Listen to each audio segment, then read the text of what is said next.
En tant qu'administrateur, nous pouvons aussi accéder au centre d'administration de Teams.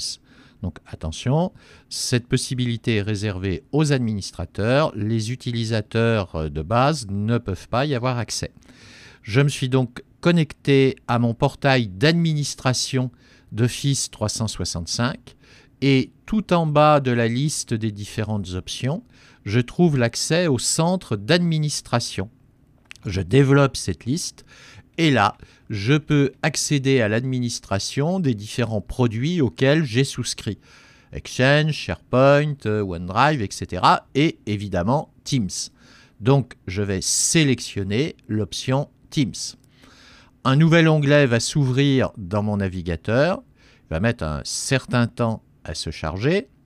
Et là, j'arrive dans le centre d'administration de Microsoft Teams. L'écran d'accueil me propose un certain nombre d'options, essentiellement des liens vers des articles d'aide. Je peux effectuer une recherche d'utilisateur.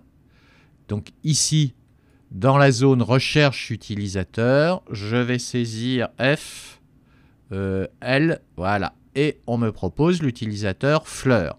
Donc on pourra trouver toutes les personnes qui ont été membres d'une équipe ou propriétaires, bien sûr, d'une équipe. Je sélectionne Fleur et cela a pour effet de me renvoyer sur le menu Utilisateur pour voir la fiche complète de Fleur. La voilà.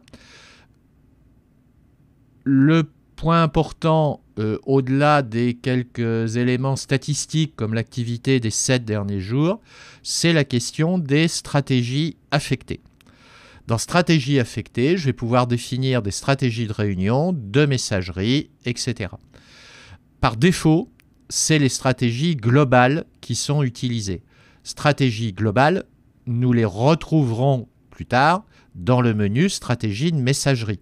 Cette stratégie globale s'applique à tous les utilisateurs.